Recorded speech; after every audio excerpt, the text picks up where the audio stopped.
اس میں آقا فرماتے ہیں کہ وہ پانی جس سے بچہ پیدا ہوتا ہے، جسے ہم نطفہ کہتے ہیں، اگر اللہ کسی جان کو پیدا کرنا چاہے اور تیرا ارادہ نہ ہو، اگر اس نطفے کو تو پتھر پر بھی گرا دے تو اللہ قادر ہے کہ اس سے ایک جان پیدا کرے۔ جس کو دنیا میں آنا ہے اس کو کوئی روک نہیں سکتا۔ اور ہوا، لوگوں نے تدبیر اختیار کی، مثالیں موجود ہیں ہمارے سامنے۔ نمرود خدائی دعوے دار تھا، دعویٰ کیا میں خدا ہوں۔ ایک دن خواب دیکھتا ہے کہ میں دربار میں اپنے تخت پہ بیٹھا ہوں، زلزلہ برپا ہوا، میں ہلا، تخت ہلا اور یہ اوندے منہ گر پڑا صاحب۔ بیدار ہوا، دوسرے دن دربار منعقد ہوا، نجومیوں کو بلایا، جادوگروں کو بلایا، صرف علم والوں کو بلایا، کہا بتاؤ کل رات ایسا خواب دیکھا، کیا تعبیر ہے؟ کہا تعبیر یہ ہے کہ تیری حکومت میں ایک بچہ پیدا ہوگا اور ایسا بچہ پیدا ہوگا کہ جو تیرے خدائی دعوے کی دھجیاں اڑا دے گا، پرخچے اڑا دے گا، تیری خدائی دعوے کی جو ہے ایٹ سیٹ بجا دے گا۔ اس نے کہا میں بچہ پیدا ہی نہیں ہونے دوں گا۔ کیا تدبیر اختیار کی اس بدبخت نے؟ کیا مکر و فریب سے کام لیا؟ حکم دیا کہ اب آج سے جو بھی میری حکومت میں لڑکا پیدا ہو اس کو قتل کر دو، لڑکی ہو تو اس کو چھوڑ دو۔ ہزاروں بچے قتل کر دیے گئے۔ مگر رب تبارک و تعالیٰ کی مشیت چاہتی تھی کہ ابراہیم علیہ السلام تولود ہو، تشریف لائیں۔ تو کہاں پیدا کیا؟ اسی گھر میں پیدا کیا کہ ابراہیم علیہ السلام کے جو والد تھے، حالانکہ موحد تھے، لیکن پیشے کے اعتبار سے ذریعہ معاش کیا تھا؟ یہ نمرود کے باڈی گارڈ تھے جناب، نمرود کے محافظ تھے، اس کے باڈی گارڈ تھے۔ اور ان کا نام تاریخ میں کیا آتا ہے؟ ان کا نام آتا ہے تارخ۔ کیا آتا ہے؟ قرآن نے آزار جو بیان کیا ہے، مفسرین کا اس پر اتفاق ہے ہمارے اہل سنت کا، وہ کہتے ہیں اس سے مراد چچا ہے، اور عربی زبان میں چچا کو بھی باپ کہا گیا ہے۔ وہ مشرک رہا لیکن آپ کے والد واحد رہے۔ تو ایک دن پہرا دے رہے ہیں حضرت تارخ نمرود کے دربار میں، تاریخ رات ہے، اچانک آپ کی اہلیہ جو ابراہیم کی والدہ بننی تھی، ایک خواہش ظاہر ہوئی اور اپنے شوہر سے ملاقات کے لیے پہنچتی ہے، اور اپنے شوہر سے ملاقات کیا۔ اندازہ لگائیے کہ اس جو ہے جان کی کیا کہنا ہے بنیاد بھی کہاں رکھی جا رہی ہے؟ اسی مردود کے دربار میں، اسی مردود کے محل میں، جو چاہتا ہے کہ جان پیدا نہ ہو۔ اور اللہ کی قدرت بتا رہی ہے کہ جب ہم پیدا کرنے کا ارادہ کرتے ہیں تو دنیا کی کوئی طاقت اس کو روک نہیں سکتی۔ ہم نے لکھ دیا، یہ تقدیر مبرم ہے جو اٹل ہے، یہ اس کو ٹالا نہیں جا سکتا۔ اور وہاں پر پھر حضرت ابراہیم علیہ السلام اپنے والدہ کے شکم میں قرار پکڑتے ہیں۔ اور پھر دوسری قدرت یہ کہ والدہ کو احساس تو ہو گیا کہ میں ایک بچے کی ماں بن رہی ہوں، مگر نہ شکم ظاہر ہوا، نہ پیٹ بڑھا، نہ وہ لوازمات جو عورتوں کو اس وقت ہوتے ہیں وہ ظاہر ہوئے، حتیٰ کہ پڑوس کی عورتوں کو بھی پتہ نہیں کہ صاحب یہ حملہ ہے۔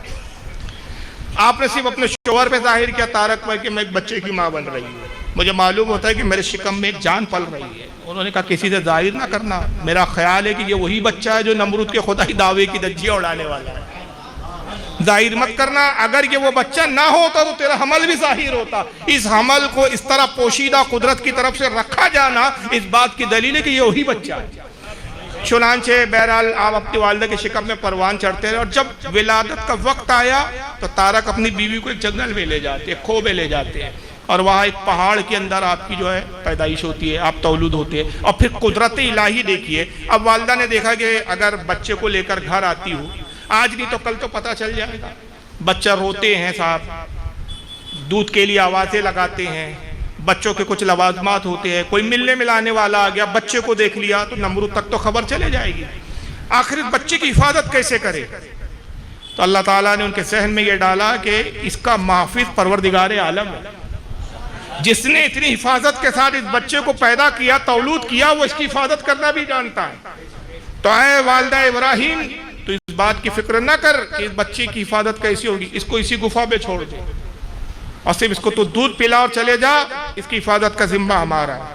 حضرت ابراہیم علیہ السلام کی والدہ نے وہی کیا، دودھ پلایا اور اس پہاڑ کی کھو میں رکھ دیا، اور بڑا سا پتھر لا کے پہاڑ کی کھو کے دہانے پر لگا دیا تاکہ کوئی جانور نہ آئے، کوئی گزرنے والا گزرے تو اس کو پتھر کی وجہ سے غار کے اندر کیا ہے وہ نظر نہ آئے۔ واپس آ گئی صاحب۔ اب 2 وقت جاتی ہے روزانہ، کبھی کبھی تارک بھی چلے جاتے ہیں بچے سے ملاقات اور مطلب دیکھنے کے لیے۔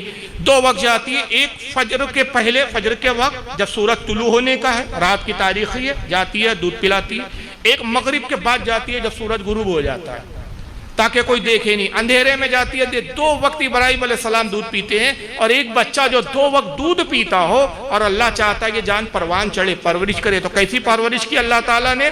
مفسرین فرماتے پہلا دن گزرا, والدہ جب دوسرے دن دودھ پلانے پہنچی حیرت زدہ ہو گئی کہ 1 ماہ کے بچے کے برابر نظر آ رہے ہیں.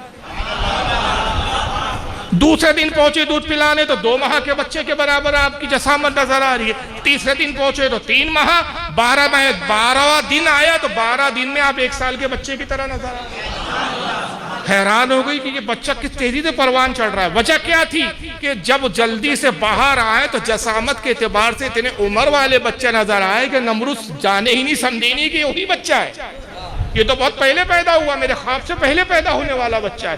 یہ قدرت الہی چاہتی ہے. اور یہاں ایک بڑی لطیف بات یاد آ رہی ہے کہ نبی معصوم عن الخطا اعلان نبوت سے بھی پہلے ہوتا ہے, اعلان نبوت کے بعد تو سوال ہی پیدا نہیں ہوتا. وہ کبھی کسی حالت میں شرک کرتا ہی نہیں ہے, پیدائشی معاہد ہوتا ہے, پیدا ہوتا ہے تو اللہ کی معرفت لے کر پیدا ہوتا ہے. حضرت امام معین الدین کاشفی رحمۃ اللہ علیہ اہل سنت کے عالم ہیں, علامہ عبدالرحمن جامی کے بہنوائی ہوتے ہیں, ان کی کتاب ہے معارج النبوت, اس کی جلد نمبر 1 کے اندر فرماتے ہیں کہ جب 12واں دن آیا تو 1 سال کے نظر آ رہے تھے, اور اس وقت آپ 12ویں دن چلنے لگے صاحب, گھٹنے کے بل نہیں, پیر کے بل, پیروں سے چل رہے ہیں. اور رات کی تاریکی تھی, رات کا وقت تھا, چلتے چلتے وہ خو کے اندر, وہ گفا کے اندر تو اندھیرا چھایا ہوا تھا کیونکہ پتھر دانے پہ رکھ دیا تھا والدہ نے. تلاشتے تلاشتے آئے, اس مقام پر آئے جب وہ پتھر لگا تھا.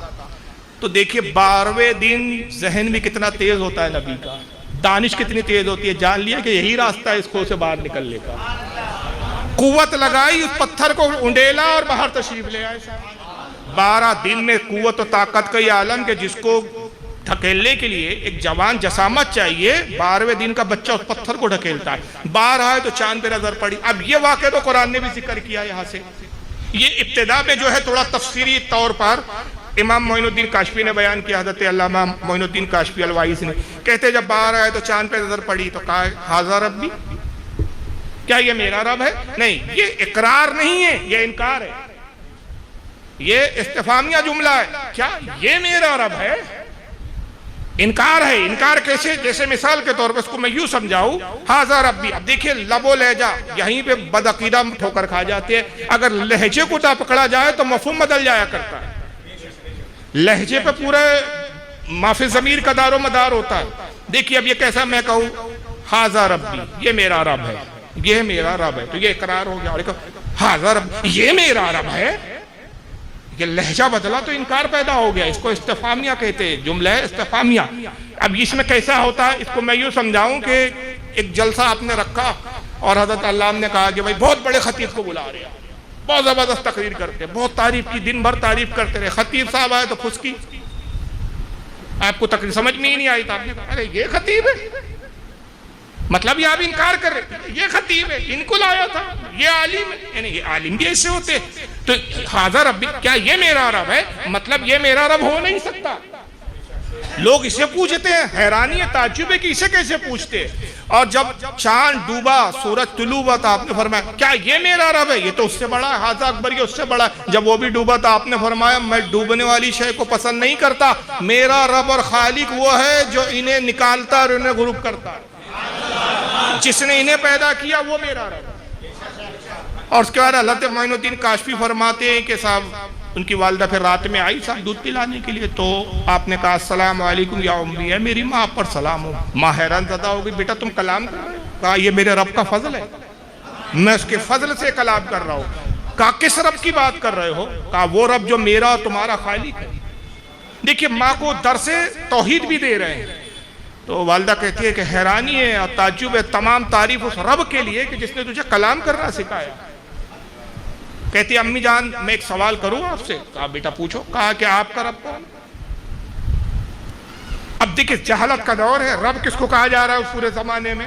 نمرود کو. کہا امی جان آپ کا رب ہے؟ کہا ہاں میرا رب ہے. کون ہے آپ کا رب؟ کہا تمہارے والد.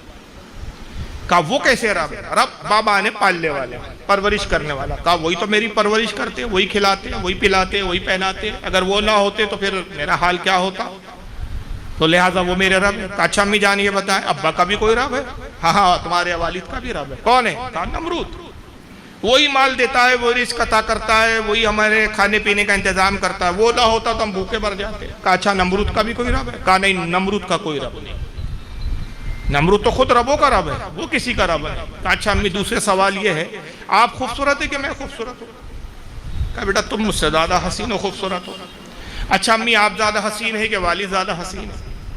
بیٹا والد سے زیادہ تو میں زیادہ حسین ہوں. اچھا امی والد زیادہ حسین ہے کہ نمرود زیادہ حسین ہے؟ بیٹا نمرود سے زیادہ حسین تمہارے والد ہے. نمرود تو کالا سیاہ فام ہے, کالی رنگت ہے اس کی.